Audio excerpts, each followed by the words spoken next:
So ito na guys, papalit ako ng air cleaner nitong Z400 kasi naka 10,000 na kilometers na siya. Supposed to be dadalhin ko to sa A-spec sa Bawang, kaya lang wala ako kasi akong oras, kaya pagtyagaan ko na lang na ako na lang munang magpalit. So dito na yung parts ko.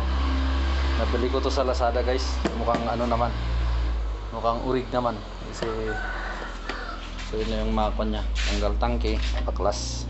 Hindi ko na blinag nung binaklas ko kasi boring naman panurin.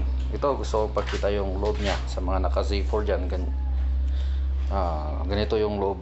Ninja 400 same lang din ng mga motor nyo. Mas madali siyang tanggalin kisa dun.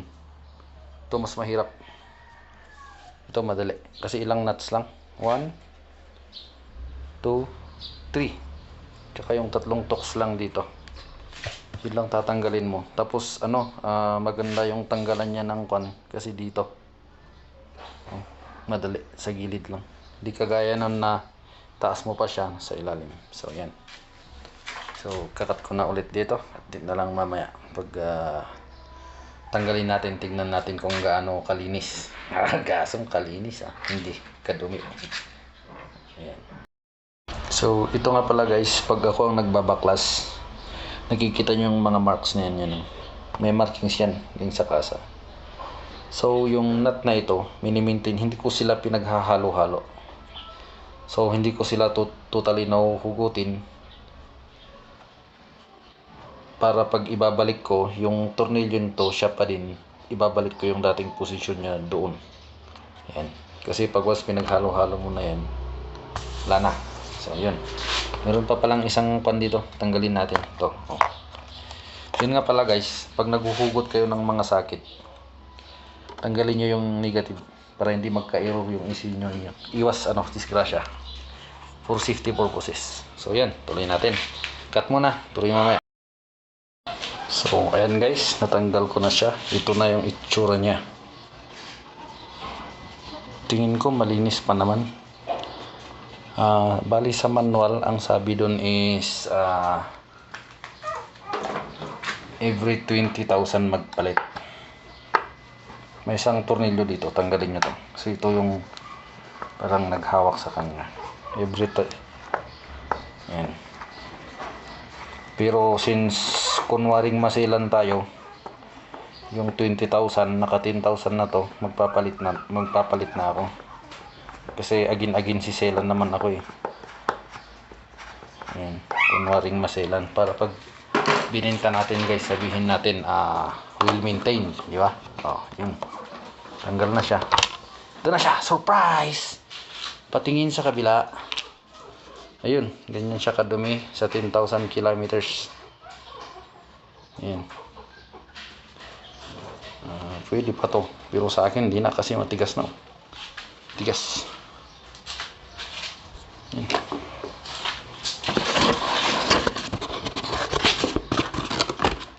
Ayan, wala na tayong oras magpa-shop ng motor, kaya mag-DIY na tayo.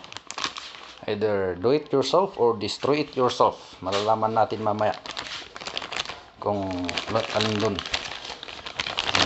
So sa mga gustong magpapalit ng mga Ninja 400 niya, ayoko ng Ninja 400, daming fairings.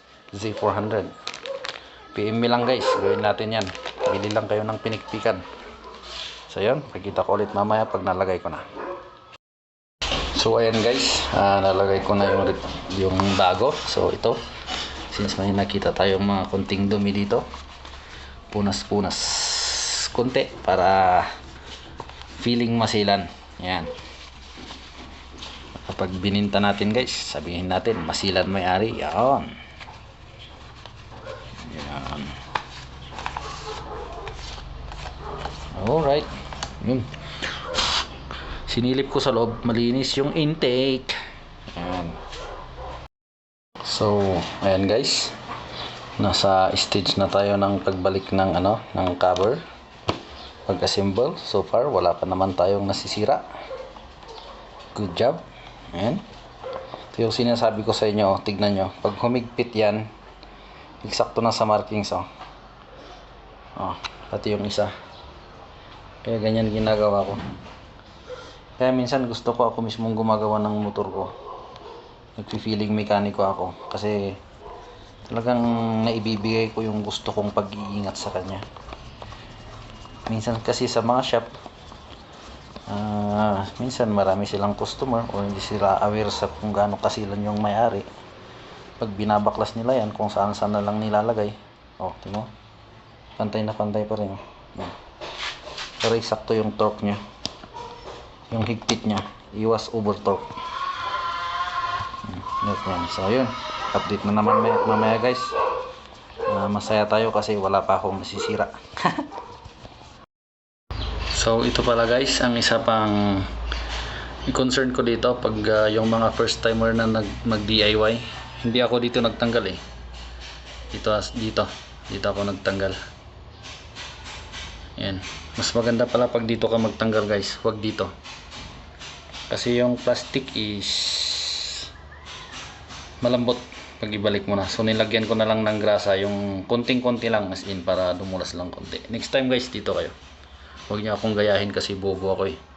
Minsan umaandar din yan. Hindi maiwasan sa isang tao yan. So yun. So nalagay na yung tangki. Yan. Update ulit mamaya. So ayan na guys. Ito nga pala, isa pang masasabi ko or suggest, lalo na sa mga motor shop or sa mga nagdi-DIY, pag nagbabalik kayo ng mga ganitong tornilyo, masilan yung paint ng motor, lagyan nyo ng mga sapin-sapin na ganyan. Kasi minsan kahit gaano tayo kaingat, hindi may awasan na madulas yung tools natin at tatama siya sa tangki natin. Siyempre ayaw nating magasgasan yan. So yun, update na naman ulit guys. Putol-putulin na lang natin guys kasi medyo mahaba-haba to pag hindi natin pinutol yung DIY natin. Yan. Yan, kita na siya. Yan. Huwag yung tsaka pag naghihigpit kayo, hindi naman yung higpit na parang stud ng yung mga ball joint kayo maghigpit. Ito lang to, holder lang ng tangki. So ganun lang. Yan, huwag nyo nang gamitan ng extension. Yan lang, mararamdaman mo naman yan pag nag-stop yun sagad na. Yan lang. So yun. Okay, almost done na tayo. Lagyan na yung tangki, yung mga connector, ito yung fuel supply, yung socket. So i-check natin lahat bago natin takpan. Ito, ibalik na natin. Lagyan na rin natin yung holder. Ayan. Ayan. All goods. All goods. Bali ito na lang. Kulit natin ito ulit. So ayan. Umandar na siya guys. All goods naman. Walang check engine. Balik na natin lahat. Bali yung mga fairings na lang. Ayan. Tapos siyempre total na baklas na to. Sabayan na rin natin ng kunting linis. So all goods na guys. Nabalitan na yung air filter. Siguro dito ko na last video na to, since pagbalik naman na lang ng bearings ang gagawin. So ayun, Kawasaki Z400 air filter change. Do it yourself.